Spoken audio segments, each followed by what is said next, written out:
देखिए, पैतृक संपत्ति पर जितना हक बेटा का होता है उतना ही हक जो है बेटी का भी होता है।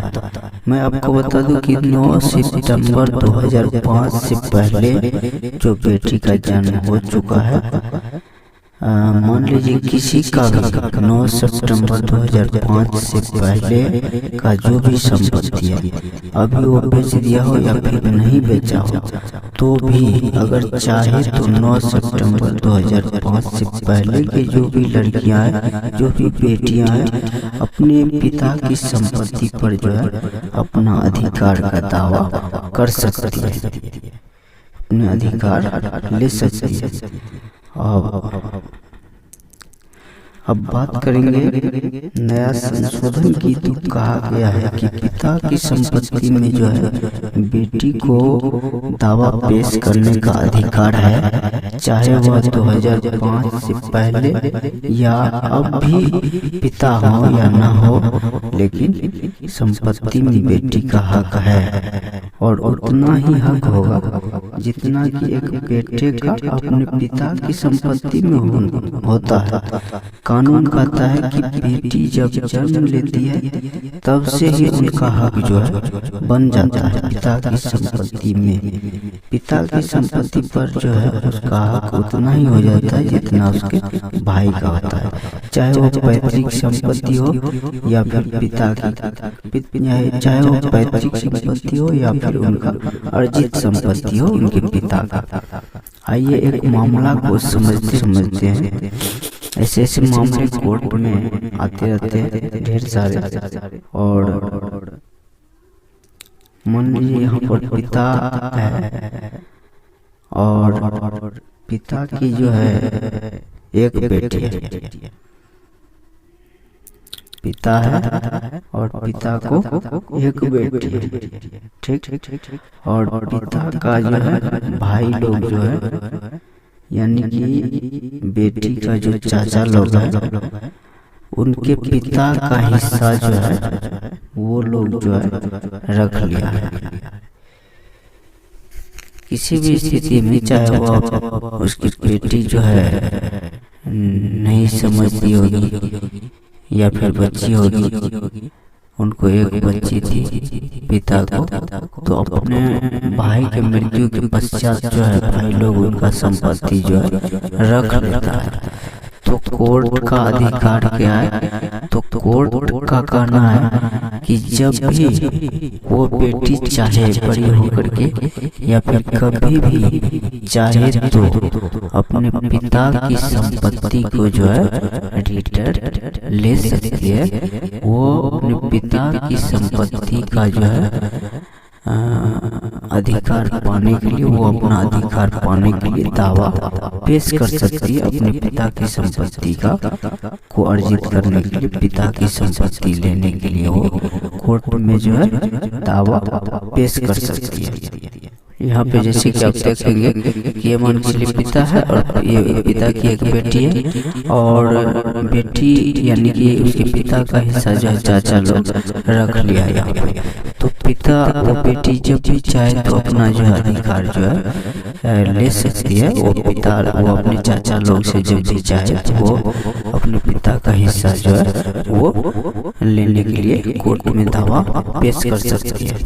ठीक, चाहे वो उसका पैतृक संपत्ति हो या फिर अर्जित संपत्ति हो, वो जो है लेने के लिए दावा पेश कर सकती है। ये हम जानते हैं कि पिता है और पिता के पास पैतृक संपत्ति है और पिता को बेटा तथा बेटी दोनों है, तो क्या हो, जैसे पिता है, पिता को बेटा और बेटी दोनों है, तो जो है यहाँ पे बेटी भी अगर संपत्ति में हिस्सा लेना चाहती है तो वो जो है हिस्सा ले सकती है।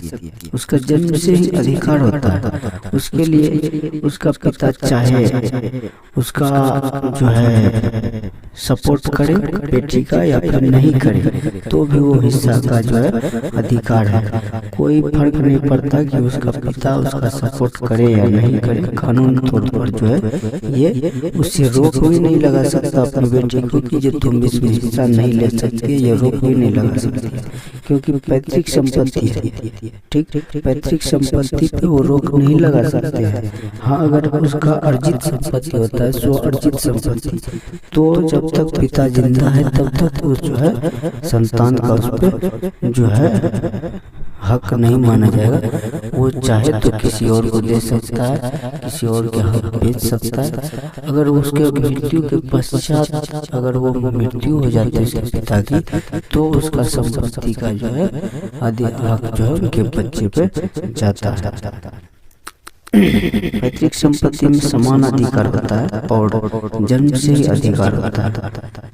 पैतृक संपत्ति जो है उसमें सबका जितना उत्तराधिकारी है सबका समान हक होता है। यहाँ पे स्वार्जित संपत्ति की बात करें तो स्वार्जित संपत्ति जो है पैतृक संपत्ति होती है, हो सकती है। स्वार्जित संपत्ति आज नहीं तो कल जो है पैतृक संपत्ति हो जाती है। जैसे कि स्वार्जित संपत्ति अभी किसी का मान चलिए आपके पिताजी जो है अर्जित किया संपत्ति और आपके जो है पोते पर पोते के पास जाते जाते वो स्वार्जित संपत्ति जो है पैतृक संपत्ति में बदल जाती है, वो पैतृक संपत्ति हो जाती है। तो उसमें जो है उनका जो है उसका जितना भी उत्तराधिकारी होता है उसका जो है अधिकार हो जाता है। वो कभी भी उनके लिए उस संपत्ति के लिए दावा पेश कर सकती है। जैसे कि मान लीजिए हमारे पास दो तरह की संपत्ति होते हैं, हमारे पास दो तरह की संपत्ति होती है, पैतृक संपत्ति और तथा दूसरी जो है ना स्वार्जित संपत्ति होती है। स्वार्जित संपत्ति पैतृक संपत्ति बन जाता है। जैसे स्वार्जित संपत्ति है उसका और कुछ साल बाद जो है आपके पोते पोते के लिए बेटे के लिए वो जो है पैतृक संपत्ति बन जाते हैं। तो संपत्ति है कि तो स्पष्ट है कि स्वार्जित संपत्ति जो है पैतृक संपत्ति हो जाती है। अगर पैतृक संपत्ति का बंटवारा कभी नहीं किया है तो उसका जो है